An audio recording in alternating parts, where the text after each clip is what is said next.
बिहार के मुख्यमंत्री नीतीश कुमार हमेशा दावा करते हैं कि वो ना किसी को फंसाते हैं और ना बचाते हैं।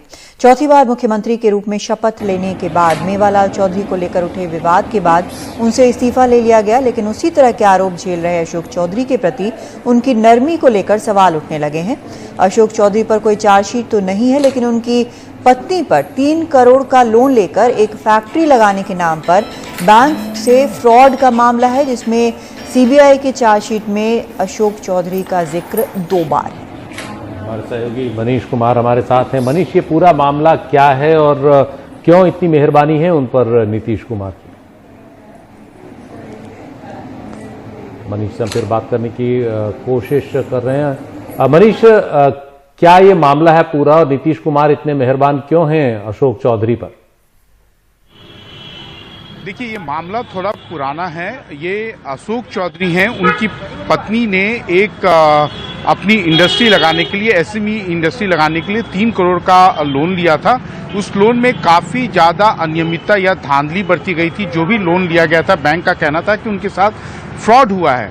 इस मामले में 2014 में जो अशोक चौधरी की पत्नी है नीता कास्कर चौधरी, उनके खिलाफ चार्जशीट भी सीबीआई ने दायर की थी और उसी चार्जशीट में 2 बार ऐसा जिक्र है। एक ये कहा गया है कि बैंक ने एक मीटिंग की थी जब ये लोन एनपीए हो गया, तो उस बैंक की मीटिंग में अशोक चौधरी कहे और उन्होंने आश्वासन दिया था कि वो इस इंडस्ट्री को खोलेंगे, जो भी उन्होंने वो वादा किया है, जिसके लिए कर्ज लिया गया है। और दूसरी बात यह है कि एक ट्रांजैक्शन दिखाया गया है कि जिस व्यक्ति के खाते में गलत तरीके से पैसा गया, वो व्यक्ति जमीन बेचता है और वो अशोक चौधरी और उनकी पत्नी के ज्वाइंट खाते में पैसा डालता है। ये सीबीआई की चार्जशीट में ये सारी बातों का, इस सारे ट्रांजैक्शन की चर्चा है।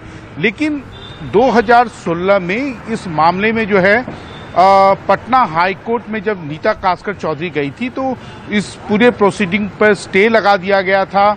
और लेकिन सर्वोच्च न्यायालय में जब सीबीआई अपील में गई पटना उच्च न्यायालय के इस फैसले के खिलाफ, तब सर्वोच्च न्यायालय ने पटना हाईकोर्ट के आदेश को स्टे लगा दिया। लेकिन ये बात खुली कैसे है, इसकी भी एक बड़ी रोचक जानकारी है सुशील जी, कि जब मेवालाल चौधरी का इस्तीफा हुआ, उसके बाद जनता दल यूनाइटेड के लोगों ने तेजस्वी यादव से इस्तीफा मांगा कि भाई आप भी चार्ज सीटेड हैं और आपको भी मोरल ग्राउंड पे विपक्ष का नेता नहीं बनना चाहिए। तब ये चार्जशीट के बारे में अचानक पब्लिक डोमेन में आया, उसके बाद हम लोगों ने भी जानकारी ली, तो सीबीआई अधिकारियों ने भी पुष्टि की कि सर्वोच्च न्यायालय ने हाईकोर्ट के आदेश पर स्टे लगा दिया और 3 साल से इस मामले में फिलहाल कोई ट्रायल शुरू नहीं हुआ है। कोर्ट ने कॉग्निजेंस भी लिया था, लेकिन अभी तक कोई ट्रायल शुरू नहीं हुआ है। अब सवाल यह है कि नीतीश कुमार ने मेवालाल चौधरी के खिलाफ चार्जशीट नहीं हुआ था, उसके बावजूद जब पब्लिक डोमेन में सारी बातें आई तो उनका इस्तीफा लिया। अब दूसरा पक्ष यह है कि इस चार्जशीट में अशोक चौधरी की भूमिका के बारे में खुलकर सीबीआई ने लिखा है और ये भी जानकारी है कि सीबीआई उस समय अशोक चौधरी के खिलाफ भी चार्जशीट करना चाहती थी, लेकिन किसी न किसी कारण से सीबीआई के दिल्ली हेडक्वार्टर ने उसके लिए अनुमति नहीं दी। लेकिन हाँ, उनकी भूमिका इस पूरे मामले में संदिग्ध रही है। मनी ट्रांजैक्शन में वो भी शामिल रहे हैं। सुशील जी, शुक्रिया मनीष इस पूरी जानकारी के लिए।